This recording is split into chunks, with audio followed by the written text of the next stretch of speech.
Bonjour à tous, très content de vous retrouver. Alors là, pour la news d'aujourd'hui, il faut vraiment que je vous replace en contexte. Parce qu'en fait, alors je sais plus sur quel réseau social pour le coup, mais c'est un abonné à la base qui m'avait envoyé cette news, alors avec deux jolies infographies qu'il avait trouvées, je sais plus où. Sauf que moi j'ai vu le truc. Et donc c'était évidemment sur les 14 projets venant de chez Mattel, ce Mattel Cinematic Universe, comme on l'appelle déjà. Et j'ai vu le truc et je me suis dit, c'est une blague. Mais vraiment, j'ai vraiment cru que c'était une blague en fait, pour de vrai. Du coup, j'en ai pas parlé ni rien. J'ai mis ça de côté en mode, non, mais enfin, ça arrive, hein, je pense qu'il s'est fait avoir. Quelqu'un qui a fait ça pour se marrer, c'est une vanne. Évidemment que c'est une vanne. Quand on voit la liste des films, on se dit, mais non, c'est pas une vanne. C'est vraiment pas une vanne. Alors, on sait que Barbie est en train de plutôt cartonner très clairement. Greta Gerwig a dit que pour l'instant, elle n'avait pas de suite en tête, même si Mattel est clairement déjà en train de réfléchir à quand est-ce qu'ils vont le faire. Pas est-ce qu'ils vont le faire, mais à quand est-ce qu'ils vont le faire. Avec ou sans Greta Gerwig, ça arrivera de toute manière, ça c'est clair. Mais waouh, vraiment, on va regarder la liste des 14. Quand on parle de cette faillite de créativité à Hollywood, non mais là, quand on voit les projets qu'il y a du côté de chez Mattel, alors on peut jamais savoir à l'avance, bien évidemment. Ça se trouve, ça sera incroyable. Vous allez me permettre d'en douter. Vraiment, quand on voit la liste, attendez, pour ceux qui savent pas, attendez de voir la liste des 14 projets du côté de chez Mattel. C'est un truc de dingue. Et donc, comme je vous disais, moi je pensais vraiment que c'était une blague, je pensais que c'était une vanne. Sauf que le lendemain, je suis tombé, c'était partout. Entre autres, voilà, sur Variety, où on nous parle effectivement de ces projets. Et on va voir c'est quoi les projets. On va en parler. Ça me fait mal, rien que d'y penser. Le premier projet, qui n'a pas rêvé d'un projet Barney? On en avait déjà parlé, on le savait celui-là pour le coup. À la production, on aura Daniel Kaluuya. Et alors, ce qu'on sait pour l'instant, ce que nous dit Variety, l'emblématique dinosaure violet inspirera un film en prise de vue réelle que Mattel a précédemment décrit comme un film surréaliste de type A24. Mais évidemment, quand je pense dinosaure violet, je pense film surréaliste type A24. C'est le premier truc qui me vient en tête, perso. Je sais pas pour vous, moi oui. Je ne sais pas si le film sera nécessairement plus sombre, il sera juste unique, comme un Being John Malkovich ou un Adaptation, excellent film adaptation, et Being John Malkovich aussi d'ailleurs. Dit-il, ou dit-elle, en faisant référence au film de Spike Jonze de 1999 et 2002. Ok, d'accord. Tout film mettant en scène Barney ne sera certainement pas simple, ajoute Madame Brenner. Faisant référence aux comédies de Seth MacFarlane, elle plaisante. Nous ne faisons pas Ted, vous voyez ce que je veux dire? Récitant la célèbre chanson de Barney, Je t'aime, tu m'aimes, nous sommes une famille heureuse, la responsable de Mattel explique que le prochain film portera sur l'identité et la découverte de ceux que l'on aime et de ceux qui se sentent aliénés. Mais c'est ce que je veux dans un film Barney. Et sur ce que tout cela signifie. Brenner précise que le film sera plus adulte et aura des thèmes adultes et sera un peu décalé. C'est pas le pire projet, attendez de voir. Ensuite, on a Polly Pocket. Polly Pocket. Polly Pocket, vous savez ces petites poupées là? Polly Pocket, ça sera fait par le studio MGM. En star, il y aura Lily Collins. Et l'autrice-réalisatrice sera Lena Dunham. Et donc la star d'Emily in Paris incarnera la micro-poupée dans une comédie familiale écrite et réalisée par la créatrice de Girls. Brenner confirme à Variety l'existence d'un scénario. Puis bravo à celui qui a réussi à en écrire un sur ce principe, qu'elle qualifie avec enthousiasme d'excellent. Tout d'abord, ce sont deux de mes femmes préférées, dit Brenner à propos de Collins et Dunham. La collaboration a été extraordinaire. Lena est tellement collaborative, elle retrousse ses manches et elle aime vraiment prendre des notes et écouter. D'accord, si c'est le plus beau compliment que tu avais à faire. Elle est incroyable. Lily est si intelligente, si spécifique et si productive. C'est une collaboration incroyable. Et nous en sommes ravis. J'espère que nous ferons ce projet à l'avenir. Polly Pocket, c'est juste des poupées qui vivent dans des trucs, on a des boîtes là qu'on peut ouvrir en deux, et du coup ça fait des espèces de décors et on s'amuse avec ces mini poupées. C'est tout, c'est ça Polly Pocket. Je sais même pas s'il y a une backstory de Polly Pocket, j'en sais rien. Tu fais quoi comme scénar? Même Barney déjà, je sais même pas c'est quoi l'histoire de Barney d'ailleurs, de celui de base, je veux dire, est-ce que dans le Barney moderne, ça va être lui qui a arrêté la drogue ou j'en sais rien. Je m'attends à tout. Polly Pocket, je sais pas ce qu'ils veulent en faire. Ça, on en a parlé il y a pas longtemps. Il y a aussi le projet Hot Wheels. Il y a un projet Hot Wheels, des petites voitures, Hot Wheels. Le studio, c'est Warner Bros. Le producteur, c'est Monsieur J.J. Abrams, s'il vous plaît. Le jouet le plus vendu au monde prendra vie dans un film mettant en scène des voitures, des monster trucks et des motos. C'est Fast and Furious, quoi. Abrams a décrit l'adaptation comme étant terre à terre et grinçante. C'est peut-être que tes petites voitures ont rouillé, en fait. Brenner explique à Variety que ces mots signifient que le film aura de vrais personnages auxquels on peut s'identifier, qui sont tridimensionnels et qui ont un parcours émotionnel. Les bases d'un film, en fait. C'est juste les bases d'un film. Il n'y a pas de fierté là-dessus. Elle ajoute, regardez n'importe quel film de J.J. Abrams. Tous ces films ont une histoire et des personnages incroyables. C'était quelque chose d'important pour lui. Faire un film qui ne soit pas seulement amusant et excitant, mais qui ait de vraies émotions et de vrais enjeux. C'est un film Hot Wheels, meuf, calme-toi, quoi. C'est Hot Wheels. J.J. Abrams qui va faire un film Hot Wheels.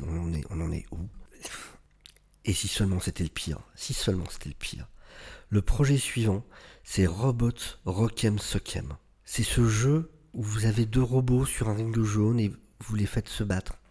Studio Universal, star Vin Diesel, eh oui, monsieur Vin Diesel, au scénario Ryan Engel, et donc la star de Fast and Furious sera à la tête d'un film basé sur le jeu de table de Mattel qui met en scène des robots. Vin est très enthousiaste, déclare Brenner. Nous travaillons à l'élaboration d'un scénario et nous sommes tous très enthousiastes. J'aimerais bien savoir pourquoi. À part le pognon que vous allez vous faire, parce que voilà, il y a des cachets et tout ça, mais quoi? Qu'est-ce qu'il y a de motivant là-dedans, quoi? C'est un jeu à la con. Puis en plus, on l'a déjà eu le film, Cyril Steele, avec Hugh Jackman. Quel intérêt? Quel intérêt de faire ça? Alors le projet suivant, American Girl. Déjà le titre, rien que le truc le plus lambda possible. Et donc c'est des poupées, c'est juste une ligne de poupées on ne peut plus classique. Une comédie familiale est en cours de développement, basée sur l'univers des poupées, du contenu et des expériences qui, selon Mattel, aident les filles à grandir avec confiance et à développer leur caractère. Qu'est-ce qu'il faut pas dire quand même? Brenner reste discret mais promet. Nous avons quelque chose de génial en préparation. Bah oui, elle va pas te dire que c'est une idée de merde et qu'elle sait pas du tout comment ils vont s'en sortir. Évidemment, elle peut pas. Donc, ok, American Girl, allez-y. Qu'est-ce que vous avez d'autre en rayon? Magic 8 Ball, la boule magique numéro 8. Vous savez, ce jeu qu'on secoue, on pose une question et il y a la réponse qui apparaît sur un petit truc. Donc l'adaptation cinématographique de la boule magique 8 sera probablement un film à suspense classé PG-13, affirme Monsieur Brenner. Oh, on dirait ce genre de projet pourri de film d'horreur, en mode tous les trucs avec des téléphones, des ceci, de cela. Et genre, cette boule numéro 8 est maudite, elle va vous lancer un sort et vous mourrez 24 heures après avoir posé une question. Mais sérieusement, vous faites un film là-dessus, quoi. On atteint les bas-fonds, quoi. On atteint les bas-fonds de la créativité. C'est juste pas possible, c'est juste pas possible. On a les maîtres de l'univers, alors qu'il y avait déjà eu un film, pour le coup, il y a longtemps, avec Dolph Lundgren. L'histoire du super-héros He-Man a été développée dans de nombreuses maisons au fil des ans. Mattel espère toujours transformer l'univers de ses personnages bien aimés en un film d'action et d'aventure, susceptible de devenir une méga franchise. Mais Variety avait rapporté en exclusivité que Marvel cherchait un nouvel acheteur pour les maîtres de l'univers après l'abandon du projet par Netflix. Le propriétaire était grévé de millions de dollars de coûts de développement provenant de ses vies passées dans d'autres studios. Le duo de réalisateurs, les frères Nee, et l'acteur de West Side Story Kyle Allen avaient été récemment attachés au rôle de He-Man. Donc à voir s'ils vont le rester. He-Man, à la limite, je veux bien, voilà, même si c'est d'abord des jouets, c'est une ligne, c'est aussi une série avec une histoire, c'est des comics, il y a du contenu, il y a des choses à raconter, il y a un lore, c'est des gentils contre des méchants. Ok, ça, He-Man, c'est le projet qui me paraît le plus viable, le moins ridicule dans toute cette histoire en fait. C'est celui qui a le plus de logique derrière. Il y a encore eu 2 séries animées il y a pas longtemps. Ok, celui-là je veux bien. Projet suivant. Ils ont été ressortir un jouet, alors j'en sais rien, des 70s ou des 60s, je ne sais pas, voire peut-être même avant. Major Matt Mason. Et il y aurait Tom Hanks dedans. Scénariste Akiva Goldsman et Michael Chabon. Tom Hanks incarnera la figurine d'astronaute Mattel des années 60 qui vit et travaille sur la Lune. Ok, C'est tout ce qu'il y a à dire dessus, hein, c'est tout ce qu'ils en disent. Ok, en gros, c'est le perso d'Umbrella Academy, quoi. Mais toute une histoire que sur lui. J'ai vu Moon, qui était très bien, qui racontait ça. Mais ok, pourquoi pas. C'est peut-être le pire, quoique non. Mais si. C'est c'est dans le top 3. Celui d'après, il est dans le top 3 des pires projets, très clairement. Uno. Uno, le jeu de cartes, Uno. Ils vont faire un film Uno. Alors, à moins que ce soit comme Tetris et qu'il y ait un truc à raconter sur la création du jeu, auquel cas, pourquoi pas.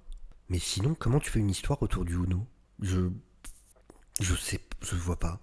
Vraiment, là, je suis outré. Franchement, je suis outré. Comment tu vends un projet Uno? Encore une fois, hein, à la limite, si effectivement il y a un truc à raconter sur la création, une histoire intéressante, pourquoi pas? Mais sinon. Donc, ouais, tout ce qu'ils ont à dire, c'est le jeu de cartes le plus performant au monde va devenir un film. Au scénario, on a Marcy Kelly et Michael Chabon. Voilà. Ok. Ok. On a aussi, du coup, Wishbone. Alors, si vous connaissez pas Wishbone, c'est normal. Je pense pas qu'on l'ait eu ici, ça pour le coup. Donc, le studio, c'est Universal. Producteur, c'est Peter Farrelly. Donc, quand même, quoi, Peter Farrelly. Et en fait, c'est une série qui passait, du coup, alors, j'imagine aux États-Unis et en Angleterre. Et en fait, c'est un chien, un terrier.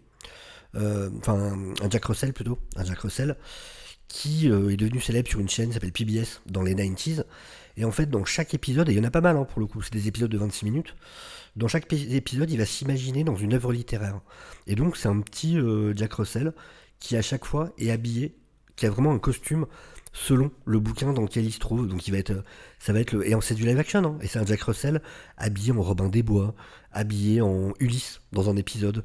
Voilà, selon les épisodes, il porte des tenues du personnage principal de l'œuvre dans laquelle il apparaît. Et donc, ils vont faire un film cinéma là-dessus. Et donc, Peter Farrelly, si vous connaissez pas, c'est le réalisateur de Dumb and Dumber. Donc, d'accord. Et c'est lui qui va produire et réaliser Wishbone pour le coup. Bon. Alors, le suivant, pareil, Matchbox. Matchbox, donc par Studio Skydance, scénariste David Coggeshall.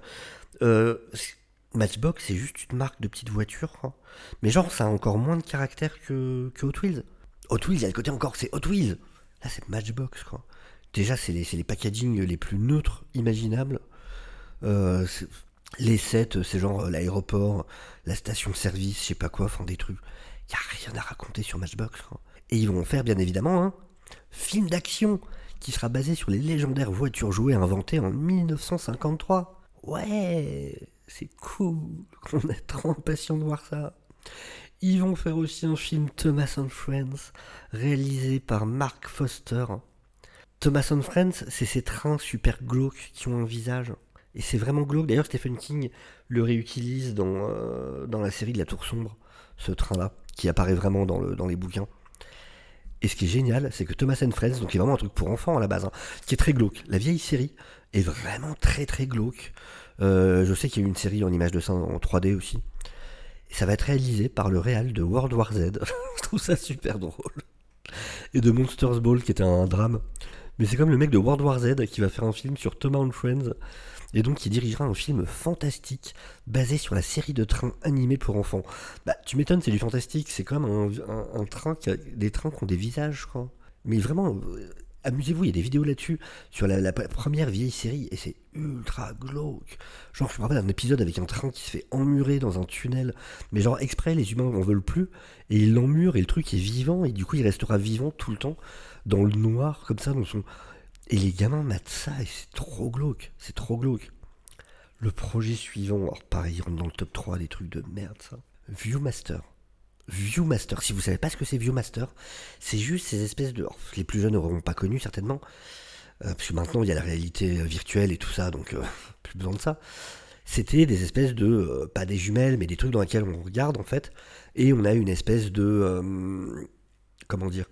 On a un truc en carton rond avec des transparents qui vont dessus, qu'on met dedans, qu'on fait tourner, et à chaque fois on a une image différente, et ça permet d'avoir l'impression, voilà, de regarder, comme si on regardait des images par une jumelle en fait. Et ils vont faire un film là-dessus. Sur un jouet qui sert à regarder dedans et à voir des trucs. Et donc, bien avant la réalité virtuelle, il y avait la visionneuse d'images inventée en 1939. Aujourd'hui, un film d'aventure sera basé sur ce jouet classique. Oh, on est en roue libre, on n'en a plus rien à foutre. on est en roue libre, il y a GG qui a acheté 3 kilos de coke, c'est bon, on y va, on n'en a plus rien à foutre, on balance des idées. On balance des idées, on verra bien. Ok, ok. Le dernier projet, je le trouve hyper cynique. Le dernier projet, c'est le projet du cynisme à mort, je trouve vraiment. C'est un projet qui s'appelle Christmas Balloon. Et celui-là, en fait, scénariste, c'est Gabriela Revilla-Logo, producteur Chris Lemos. Et en fait, ce film, c'est le seul qui n'est pas basé sur un jouet, mais sur une histoire vraie. Et là, vous allez voir pourquoi je trouve que c'est vraiment glauque comme idée. C'est hyper... c'est très cynique, je trouve. Donc c'est une histoire vraie. C'est basé sur une histoire vraie. Mattel avait fait don de jouets pour réaliser le rêve d'une jeune fille qui avait attaché sa liste de Noël à un ballon trouvé par un couple en deuil qui a collaboré avec la société de jouets pour réaliser les souhaits de la jeune fille. Mattel envisage de produire un drame familial inspiré de cette histoire. Ça veut dire qu'il y a une histoire vraie, où donc une petite fille, je sais pas dans quelle situation elle était ou quoi, avait envoyé une liste de Noël attachée à un ballon. Ceux qui l'ont trouvé, c'était un couple en deuil, qui ont contacté Mattel pour réaliser les rêves de la jeune fille. Et Mattel, là, alors je sais pas de quand elle date cette histoire, et Mattel se dit, tiens, on va s'envoyer des fleurs et on va en faire un film. Je trouve ça hyper cynique. Eh, vous avez vu, on a fait une bonne action. Vas-y, on en fait un film. On mérite qu'on en fasse un film de notre bonne action qu'on va produire nous-mêmes. C'est ouf, c'est ouf. Je trouve ça vraiment moche. Je trouve ça hyper moche. C'est, je sais pas, vraiment, je sais. Dites-moi si c'est moi ou si ça vous le fait aussi. Mais je trouve ça hyper glauque comme idée en fait. C'est vraiment, ouais, c'est mon pat in the back, comme on dit en anglais. Enfin, on se tapote l'épaule dans le dos en mode ouais, bravo. Eh, t'es trop quelqu'un de bien. Bravo Mattel. Franchement, vous avez trop la classe. Mais en fait, c'est nous, parce que c'est nous qui produisons le film. Mais on se trouve beaucoup trop cool. On trouve qu'on est vraiment adorable quand même, on est vraiment bien. Ouais, j'aime pas, non, vraiment j'aime pas. En tout cas, voilà. C'est les 14 projets, du coup. Je suis curieux de savoir votre top 3 à vous, des projets les plus nazes. C'est quoi votre top 3 des projets les plus nazes de ce que je viens de présenter? Franchement, j'ai envie de voilà d'avoir votre classement à vous. C'est fou, vraiment. C'est Hollywood, vraiment, remets-toi en question. Déjà, paye les gens qui méritent d'être payés, hein, quand on va commencer par là. Et remets-toi en question, là, vraiment, faut faire quelque chose. Arrête, t'es sur la mauvaise pente. Vraiment. Faut te rattraper maintenant, faut faire un truc parce que là ça va pas du tout. Enfin voilà, en tout cas, n'hésitez pas bien évidemment à liker la vidéo, n'hésitez pas à vous abonner si ce n'est pas encore fait, n'hésitez pas à la partager bien évidemment, ça aide énormément. Et sur ce, je vous dis ciao ciao, à bientôt.